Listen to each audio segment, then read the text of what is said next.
Record it now. Yeah. Camera angle. I went to the gym this morning. You weren't there. What the hell? I'm gonna go tomorrow, by the way. Oh, good. I got up early as we discussed, and Yeah.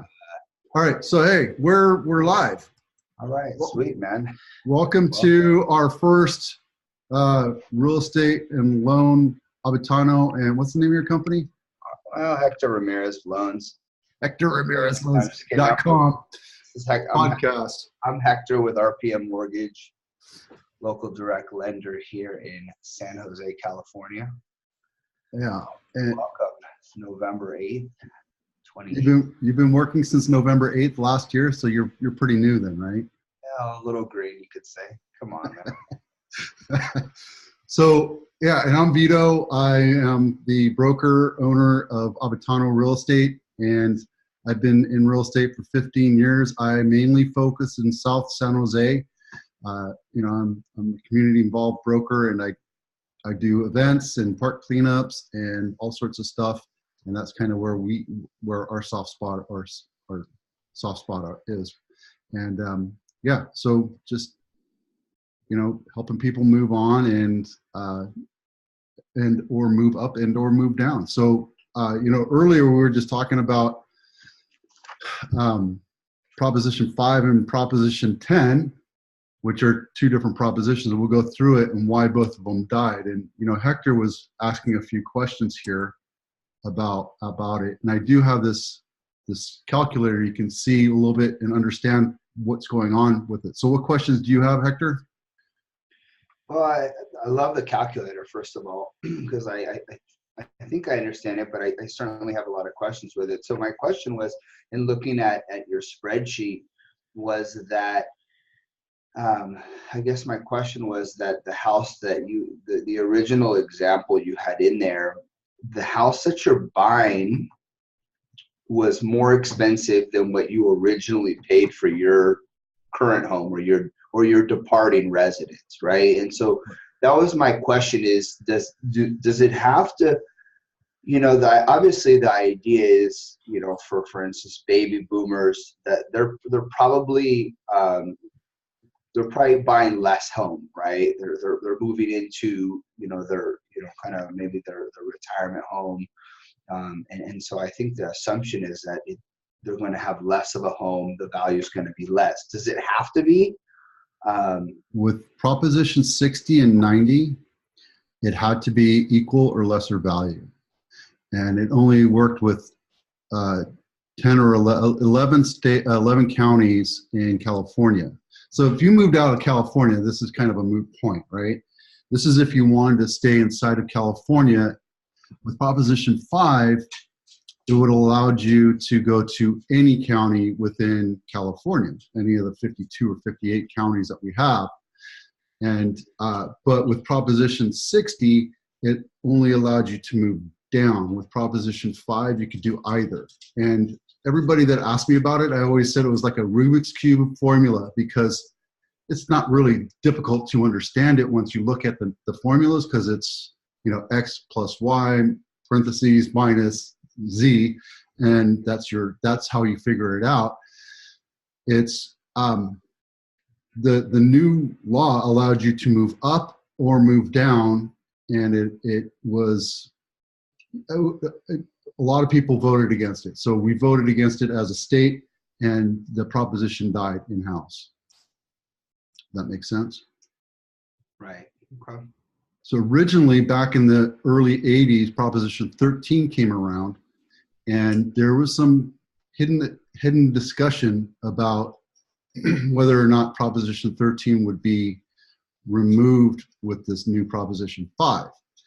And I think that's where it got a lot of hesitation, because Proposition 13 mandates that the counties can only increase your assessed value by 1 or 2% every year, versus the typical 5 to 12% gains that we had been seeing. So that was a huge advantage. And there was this thing about repealing Proposition 13 inside there as well. And I think that's why it died. That makes sense. So yeah, so neither of the propositions passed, right? Right. Proposition 10, I didn't really read into. I know that the Realtor Association was against it. Everybody was against it because it had stuff to do with rental control and stuff like that. I really just focused on the 5 because I thought that was, because I'm a senior residential specialist, I talk with a lot of senior citizens, 50 and over, and this is something that this is something that affected them more so than the others, where it helped. That was more of allowing people to invest in California. Now it's, if it passed, maybe it would have been less advantageous if it passed. I see. Got Yeah. it. So as of now, though, you can go up or down in price, correct? As of right now, the Proposition 60 and 90 stand. So Proposition 60 allows you to move anywhere within your county. And this is a one-time benefit for California. So you only get to transfer your tax basis. Let's say in this example, you bought your house for $75,000 and now it's worth $500,000. You can only transfer that $75,000 tax basis to another house if it's less value than what you sold it for. So in this scenario here, see right here, it would have to be it would have to be less than $500,000. Or in our neighborhood, it would have to be something less than $1 million. So you could pretty much go to Tuolumne County.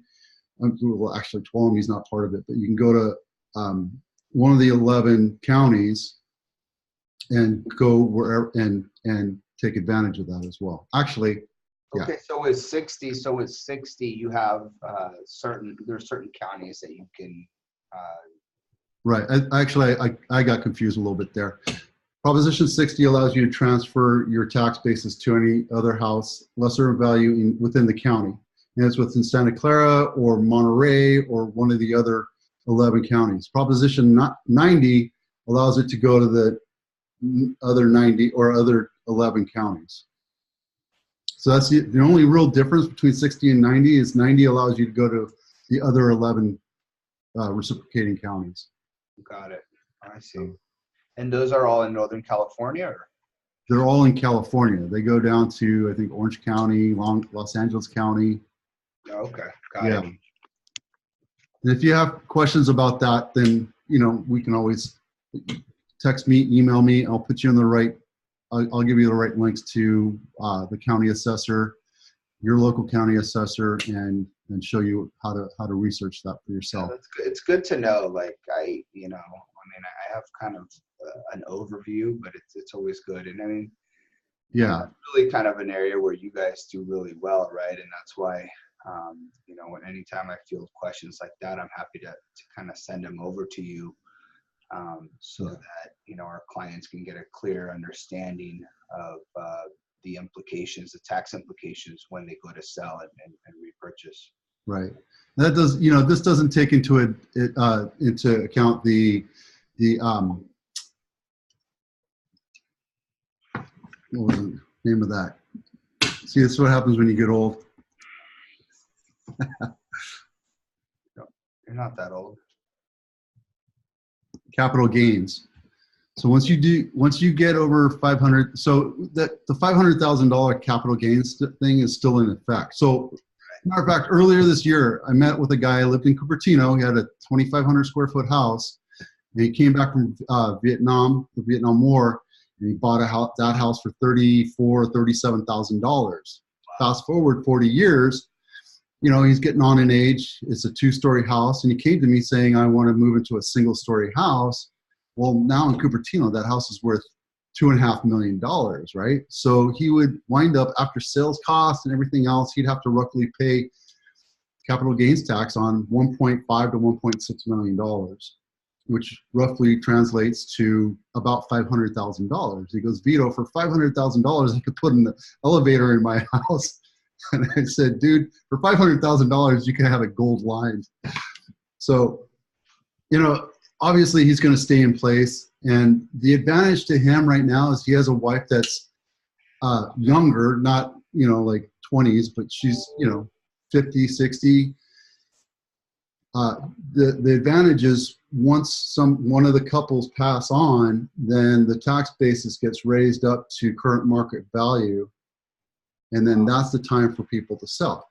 A lot of people a lot of real estate agents will hide that from them because they want the sale. I want to make sure that my clients understand how to take the best advantage of it. So, there's a lot of different things you can do to make sure that people are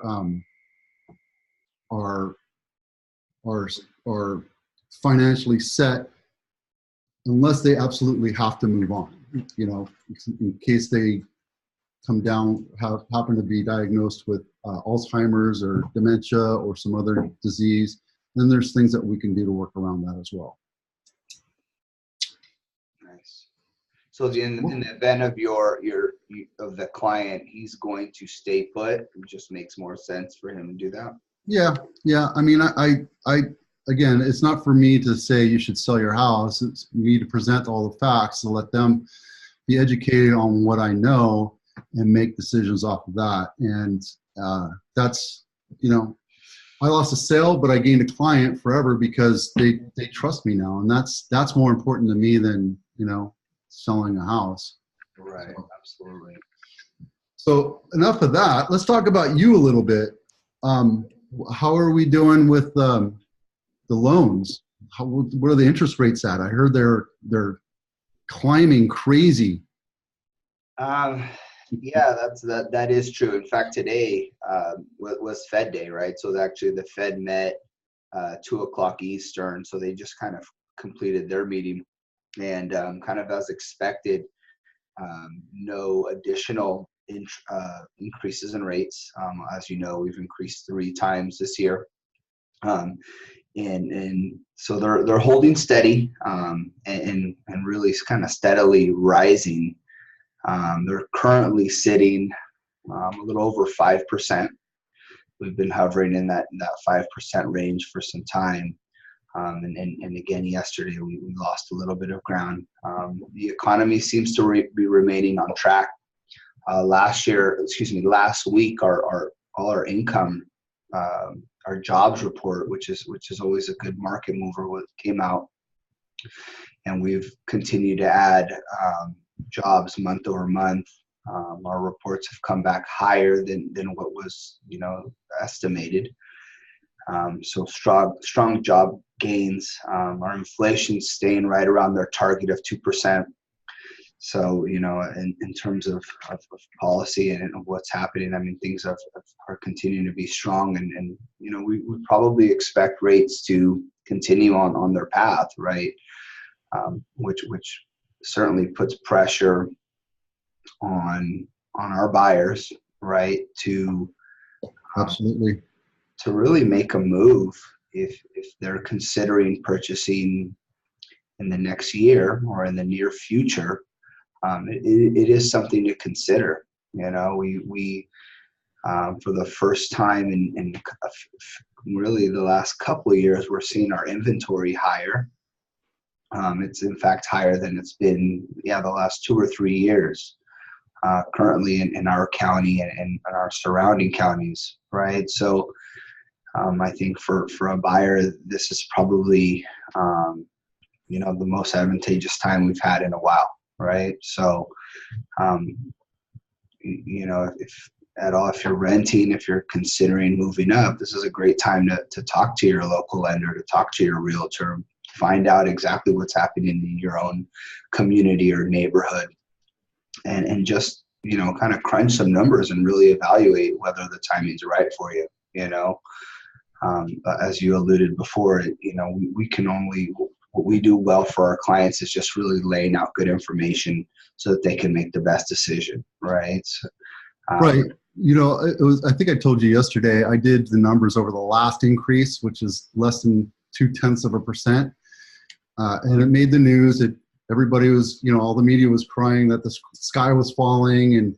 And when I did the math, I took a look at it and plugged it in, and I figured out for $1 million loan, the difference for the increase was only $144 a month, $144 a month.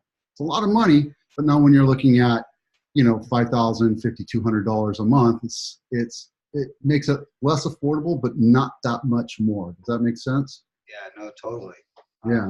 You're right. I mean, in the grand scheme of things, you know, when you're, you know, obviously evaluating a 5,000 or so monthly mortgage payment, it is a rather small amount. At the same time, you know, our values are high, and there are, you know, a large majority of folks that are trying to purchase, and, you know, an increase in rate or payment could affect their ability to buy. Sure.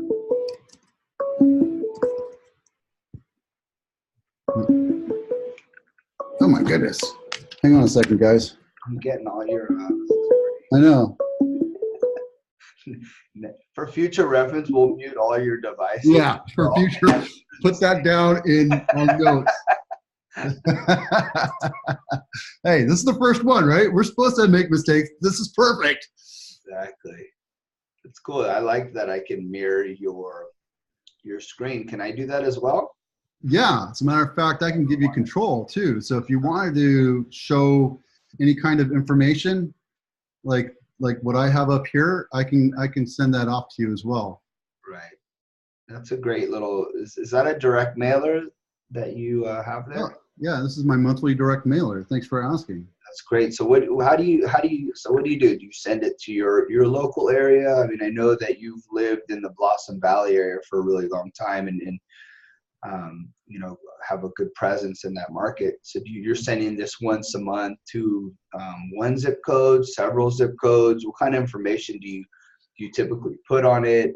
You know, walk us through a little bit on kind of what you do on a monthly basis to provide your community some good real estate information.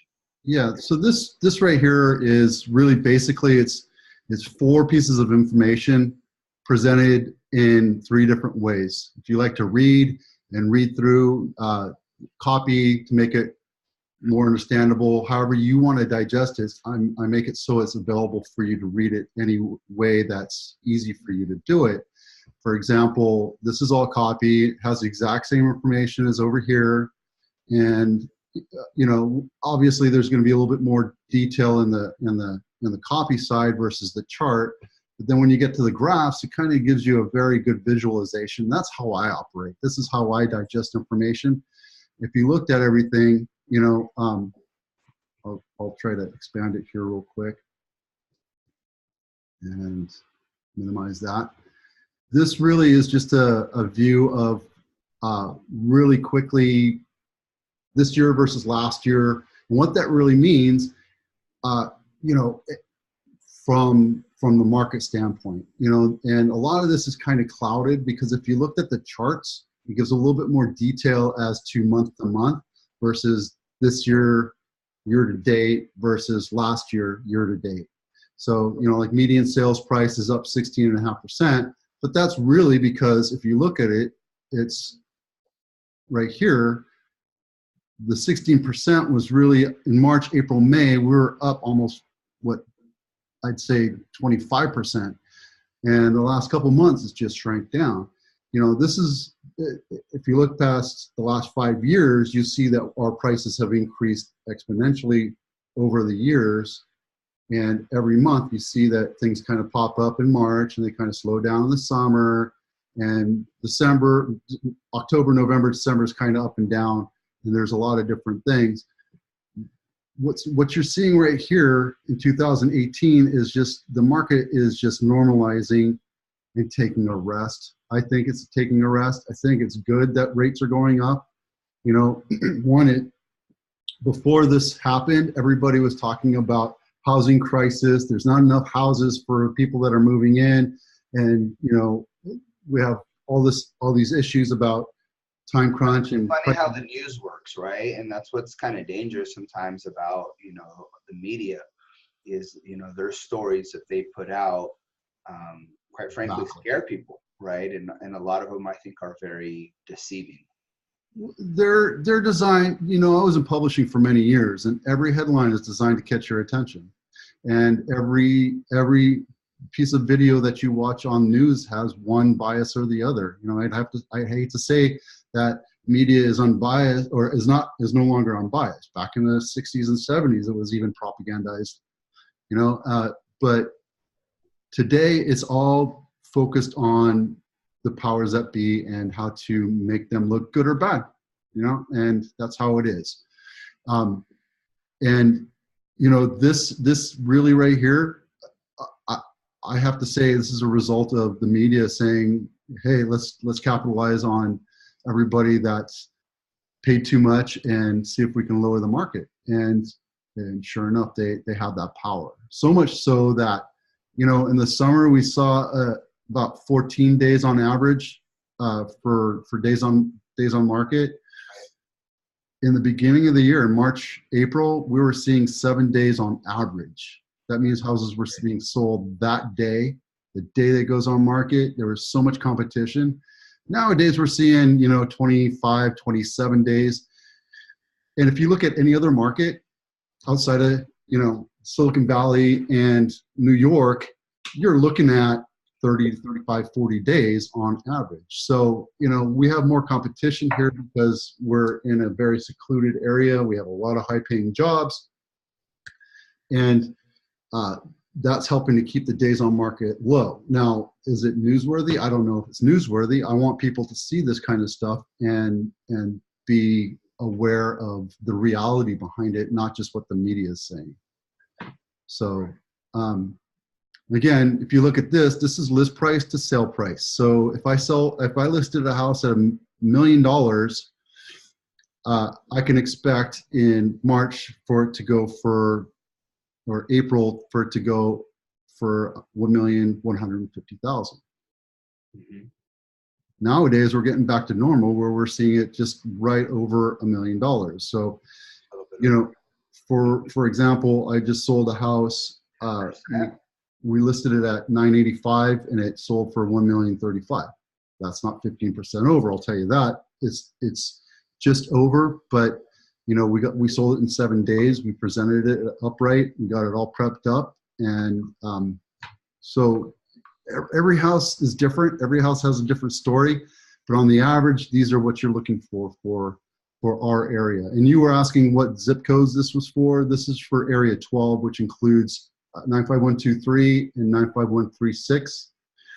In the coming months, I'm going to include Almaden Valley and Santa Teresa as well, so you have a bigger number as to see what's going on. But I want people to be more aware of what's going on locally, hyper-locally in our area. So when I send this out, I send it out to people that are owners and they watch what's going on in the market. This gives them as close to the truth as possible, because I just take this stuff from the MLS and convert it into a chart so people can see it. And yeah, same thing with price per square foot.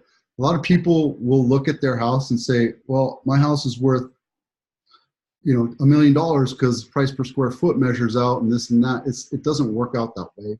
This is more like a rule of thumb measurement, because there's houses that are 1,000 square feet and there's houses that are 2,500 square feet. And a house that sells at 2,500 square feet for $1.3 million, it's going to have a smaller price per square foot than a house that sells for $980,000. That's 1,000 square foot. It's going to have a much higher price per square foot. So this is more like a rule of thumb. It's not really a good way to measure out and figure out how to sell your home or list your home for marketing. But it's just a good indication when you look at all four charts, all four graphs, you have a better understanding what's going on. Right. So, and again, a lot of the changes that you're seeing now is because of the interest rates going up. I think the market does need to take a breather. Quite frankly, I know sellers don't want to hear this, but think about 5 years, you've had gains of almost double of your house. Yeah, it's been unrealistic almost, right? I mean, the things we've experienced here have just they've been crazy, to be honest with you, right? I mean, double-digit appreciation for multiple years is just honestly not not normal, right? And I think this market's always strong, as you alluded before, just us being in here in Silicon Valley, with some of the largest employers, tech employers in the world, Yep. Are a huge driver, and the reality is that we have a lack of supply. And And as a result, our market should hold pretty well, right? Some of the changes that we're seeing in the market are normal, really. I mean, we're working on about 10 years of growth now. And at some point, they're just decelerating a little bit, right? I mean, there's things happening anytime you're around, elections, obviously certain times of the year. All those things affect our market, right? Our the real estate business, right? And I think a lot of the things we're seeing are normal. And the fact that rates have continued to rise, obviously pose a threat sometimes, right? And sometimes just anything they spook our potential buyers or sellers, right? right. And just like the stock market, we're very risk adverse as a nation. You hear the stock market. I remember 3 weeks ago, the stock market dropped like 800 points, and oh my God, the sky was falling. Right. It's coming back, right? And then our market will continue to come back. The reason why it's a good time to buy for you as a lender is because, one, foreign investors are off chasing the other shiny object, which was Seattle. Now it's down to Henderson, Nevada. It was Silicon Valley for a very long time, and I think we just got so much foreign investor money coming in, buying these houses cash, and just sitting on them. That was a story that went on for years. Sure. And quite frankly, we should have seen a market correction about 2 years ago. That just shows how strong the market is. It just kept on going and going and going, and it finally peaked this year. And that's good. And it's good for us to have a market correction. And I know, again, it sucks for a seller to have to see that, because maybe in their mind they're seeing dollar signs and their house is worth 1.2. And right now the reality is maybe $1 million, $1,050,000. You just don't know, or $1 million, because you don't know what the market's going to bear, because the buyers ultimately make up the price. Sure. It's not the seller, it's not the listing agent. The listing agent wants to sell it at a marketable price to attract as many eyeballs as possible, to bring as many people into the house through open houses and through showings. And the more people see the house, the more people are going to write offers on it. And that's how the market works. If you're overpricing it, and I could tell you right now, I looked at expireds just for Blossom Valley, Area 12, yesterday, and we had 49, 47, depending on if you looked at duplicates or not, expireds in the last 3 months. That's how many people had too high expectations for selling their homes. Sure. Which meant that agents agreed to listing the house far too high, and it sat on the market for far too long. And when that happens, the sharks start swimming around, and I see it all the time. So sharks start swimming around, and then they get lowball offers. Right. And then nobody's happy, right? So it's just part of the business. Yeah, when and obviously we've seen it. The market will change very quickly, and when it does, so like it, obviously it's very difficult as a selling agent to be able to communicate that effectively to your client, right? Especially because they've been hearing from neighbors, from other agents, from the news, enticing them, with some of these stories about how much over homes are going for. And then when they, finally put them on the market, especially over the last couple of months, we've obviously seen some cooling down. And so their expectations have to, also move in accordance with that. Yep, absolutely. All right. I think we've kicked this horse enough. Let's let it die in peace. The market, I believe, will come back, but I'm not a fortune teller. So, it is what it is, right? Absolutely. really appreciate your time, Vito. I look forward to the next one. And in the meantime, if you have any questions, any buyers on the fence, any deals falling out, please keep me in mind. Hector Ramirez, RPM Mortgage.